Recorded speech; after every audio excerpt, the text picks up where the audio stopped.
हमने शहर को दी एक नई पहचान, हम हैं सिंघानिया बिल्डकॉन। यूपी विधानसभा चुनाव के दूसरे चरण का प्रचार शनिवार को खत्म हो गया। अब राजनीतिक दल डोर टू डोर प्रचार करेंगे। सीएम योगी और सपा प्रमुख अखिलेश यादव एटा में चुनाव प्रचार करेंगे। वहीं रक्षा मंत्री राजनाथ सिंह लखनऊ और फर्रुखाबाद में चुनावी जनसभाओं को संबोधित करेंगे।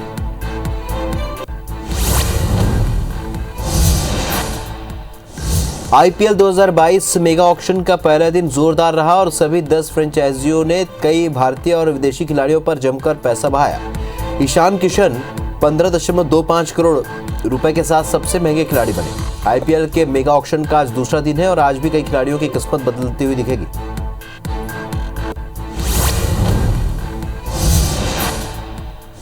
करीब 3 साल बाद कल से सभी ट्रेनों में फिर से गर्म खाना मिलने लगेगा। कोरोना की वजह से ट्रेनों में कैटरिंग की सुविधा 23 मार्च 2019 से बंद कर दी गई थी। 22 जनवरी से 80% ट्रेनों में यह सुविधा शुरू की गई, जबकि कल से बाकी बचे 20% ट्रेनों में भी इसकी शुरुआत हो जाएगी।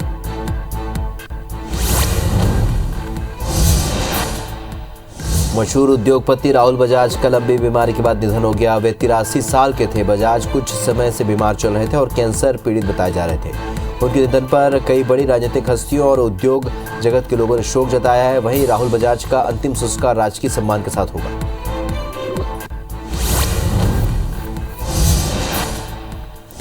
देश में कोरोना के मामले लगातार घट रहे हैं। 24 घंटे के भीतर कोरोना के 44,877 नए मामले सामने आए। इस दौरान 1,17,000 से भी ज्यादा मरीज ठीक हो गए हैं। वहीं 24 घंटे में 684 मरीजों की मौत हुई है और अब देश में कोरोना के कुल एक्टिव मरीजों की संख्या 5,37,000 के पार पहुंच गई।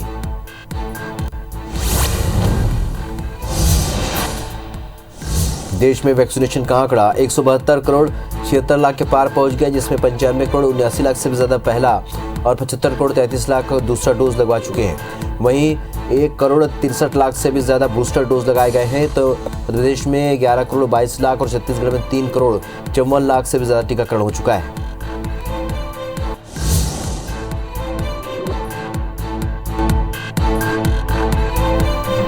उत्तर प्रदेश विधानसभा के दूसरे चरण का प्रचार शनिवार को खत्म हो गया और अब राजनीतिक दल डोर टू डोर प्रचार करेंगे। सीएम योगी और सपा प्रमुख अखिलेश यादव एटा में चुनाव प्रचार करेंगे। वहीं रक्षा मंत्री राजनाथ सिंह लखनऊ और फर्रुखाबाद में चुनावी जनसभाओं को संबोधित करेंगे।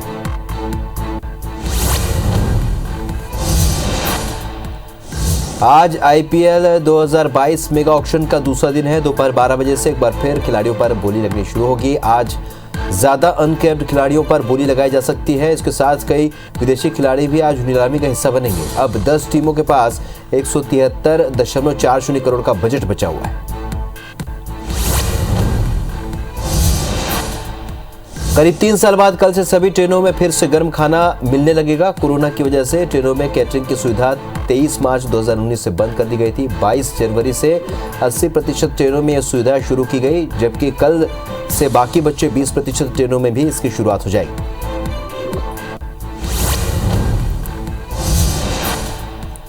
मशहूर उद्योगपति राहुल बजाज का लंबी बीमारी के बाद निधन हो गया। वे 83 साल के थे। बजाज कुछ समय से बीमार चल रहे थे और कैंसर पीड़ित बताए जा रहे थे। उनके निधन पर कई बड़ी राजनीतिक हस्तियों और उद्योग जगत के लोगों ने शोक जताया। वहीं राहुल बजाज का अंतिम संस्कार राजकीय सम्मान के साथ होगा।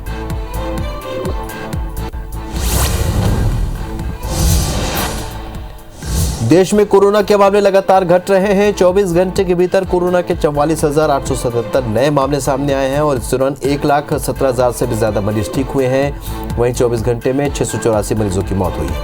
अब देश में कोरोना के कुल एक्टिव मरीजों की संख्या 5,37,000 के पार पहुंच गई।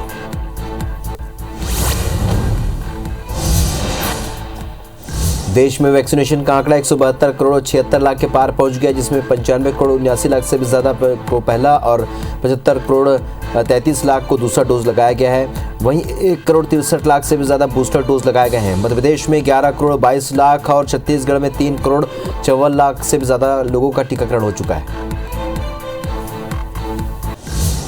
यूपी विधानसभा चुनाव के दूसरे चरण का प्रचार शनिवार शाम को खत्म हो गया। अब राजनीतिक दल डोर टू डोर प्रचार करेंगे। सीएम योगी और सपा प्रमुख अखिलेश यादव एटा में चुनाव प्रचार करेंगे। वहीं रक्षा मंत्री राजनाथ सिंह लखनऊ और फर्रुखाबाद में चुनावी जनसभा को संबोधित करेंगे।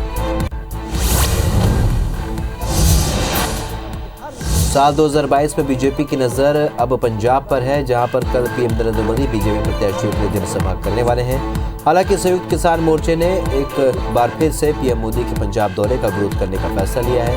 पीएम कल जालंधर में पहली जनसभा को संबोधित करेंगे। 16 फरवरी को पठानकोट और 17 फरवरी को अबोहर में तीसरी जनसभा को संबोधित करेंगे।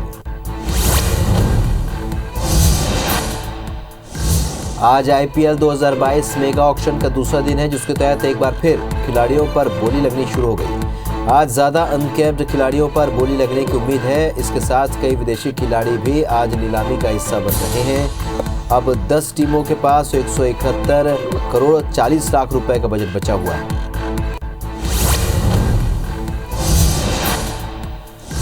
करीब 3 साल बाद कल से सभी ट्रेनों में फिर से गर्म खाना मिलने लगेगा। कोरोना की वजह से ट्रेनों में कैटरिंग की सुविधा 23 मार्च 2019 से बंद कर दी गई थी। 22 जनवरी से 80% ट्रेनों में ये सुविधा शुरू की गई, जबकि कल से बाकी बची 20% ट्रेनों में इसकी शुरुआत हो जाएगी। देश में कोरोना के मामले लगातार घट रहे हैं। 24 घंटे के भीतर कोरोना के 44,877 नए मामले सामने आए हैं। इस दौरान 1,17,000 से भी ज़्यादा मरीज ठीक हो चुके हैं। तो वहीं 24 घंटे में 684 मरीजों की मौत हुई है। अब देश में कोरोना के कुल एक्टिव मरीजों की संख्या 5,37,000 के पार पहुंच गई है।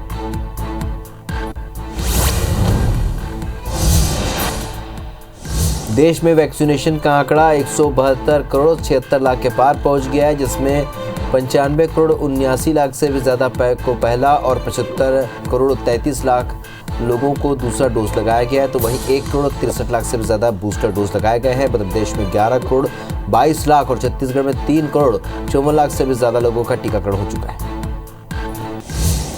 यूपी विधानसभा चुनाव के दूसरे चरण का प्रचार शनिवार शाम को खत्म हो गया। अब राजनीतिक दल डोर टू डोर प्रचार कर रहे हैं। सीएम योगी और सपा प्रमुख अखिलेश यादव एटा में चुनाव प्रचार कर रहे हैं। वहीं रक्षा मंत्री राजनाथ सिंह लखनऊ और फर्रुखाबाद में चुनावी जनसभाओं को संबोधित कर रहे हैं।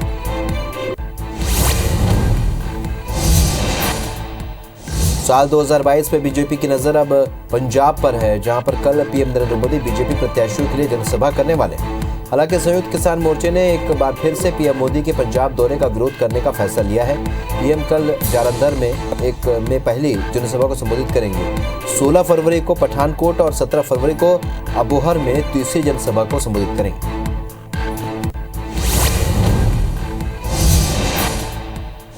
बेंगलुरु में आईपीएल 2022 का मेगा ऑक्शन जारी है। ऑक्शन के दूसरे दिन इंग्लैंड के स्पिनर ऑलराउंडर लियाम लिविंगस्टोन को पंजाब किंग्स ने 11 करोड़ 50 लाख रुपए में खरीद लिया। इससे पहले दिल्ली कैपिटल्स ने मनदीप सिंह को 1.10 करोड़ में खरीदा। वहीं इंग्लिश विस्फोटक बल्लेबाज डेविड मलान को नीलामी में कोई खरीदार नहीं मिला।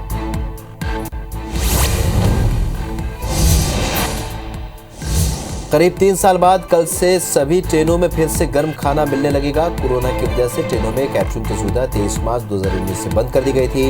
22 जनवरी से 80% ट्रेनों में यह सुविधा शुरू की गई, जबकि कल से बाकी बची 20% ट्रेनों में भी इसकी शुरुआत हो जाएगी।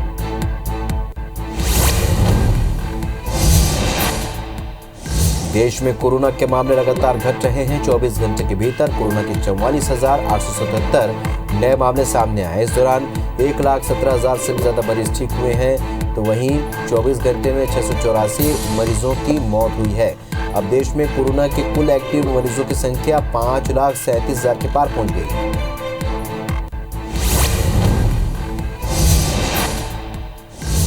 देश में वैक्सीनेशन का आंकड़ा 172 करोड़ 76 लाख के पार पहुंच गया है, जिसमें 95 करोड़ 79 लाख से भी ज्यादा को पहला और 75 करोड़ 33 लाख से भी ज्यादा को दूसरा डोज लगाया गया। वहीं 1 करोड़ 63 लाख से भी ज्यादा बूस्टर डोज लगाए गए हैं। मध्य प्रदेश में 11 करोड़ 22 लाख और छत्तीसगढ़ में 3 करोड़ 54 लाख से भी ज्यादा टीकाकरण हो चुका है। उत्तराखंड में विधानसभा चुनाव का काउंटडाउन जारी है। कल सभी 70 विधानसभा सीटों के लिए मतदान होगा। वहीं प्रदेश में कानून व्यवस्था की स्थिति बनाए रखने के लिए सभी 11,697 मतदान केंद्रों पर सुरक्षा बलों को तैनात किया गया है। मुख्य निर्वाचन अधिकारी ने कहा कि उत्तराखंड में मतदान केंद्रों पर सभी तैयारियां हो गई।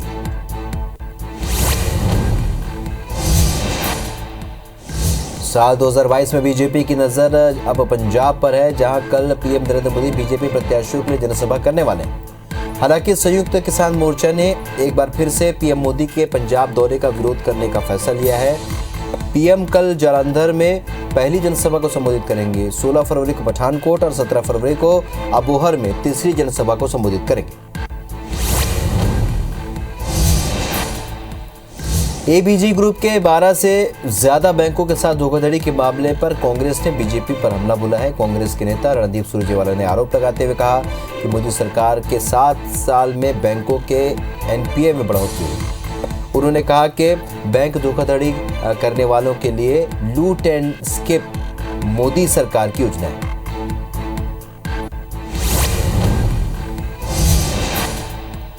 उत्तराखंड के मुख्यमंत्री पुष्कर सिंह धामी ने कहा है कि विपक्ष के उनसे कोई टक्कर नहीं है। विपक्षी लोग अपने अंतरकलह में आपस में ही टकरा रहे हैं। अपनी पार्टी के अंदर ही उनकी टक्कर चल रही है।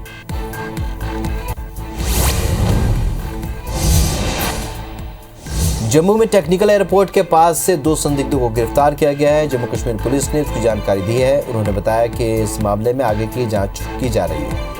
पुलिस पता लगाने की कोशिश कर रही है कि संदिग्ध आरोपियों का कोई खतरनाक मकसद तो नहीं था।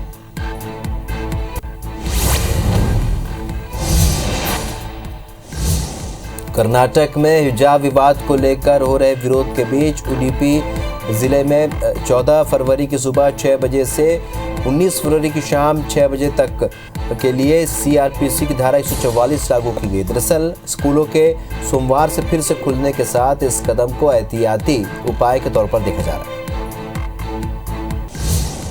कर्नाटक में हिजाब विवाद के बीच देश भर के स्कूल कॉलेजों में वन ड्रेस कोड लागू करने की मांग की गई है और इसे लेकर एक लॉ स्टूडेंट निखिल उपाध्याय ने सुप्रीम कोर्ट में जनहित याचिका दायर की। इसमें ड्रेस कोड को समानता और लोकतांत्रिक मूल्यों को बढ़ावा देने के लिए जरूरी बताया गया है। याचिकाकर्ता ने इस पर जल्द सुनवाई की मांग की है।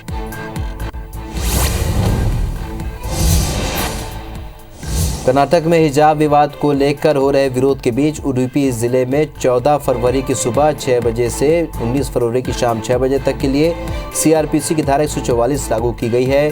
दरअसल स्कूलों के सोमवार से फिर से खुलने के साथ ही इस कदम को एहतियात उपाय के तौर पर देखा जा रहा है। उत्तराखंड में विधानसभा चुनाव का काउंटडाउन जारी है और कल सभी 70 विधानसभा सीटों के लिए मतदान होगा। वहीं प्रदेश में कानून व्यवस्था की स्थिति बनाए रखने के लिए सभी 11,697 मतदान केंद्रों पर सुरक्षा बलों को तैनात किया गया है। मुख्य निर्वाचन अधिकारी ने कहा कि उत्तराखंड में मतदान केंद्रों पर सभी तैयारियां हो गई।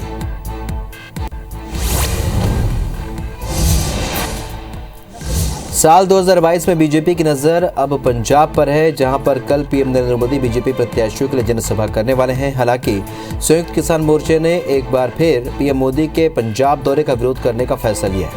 पीएम कल जालंधर में पहली जनसभा को संबोधित करेंगे। 16 फरवरी को पठानकोट और 17 फरवरी को अबोहर में तीसरी जनसभा को संबोधित करेंगे।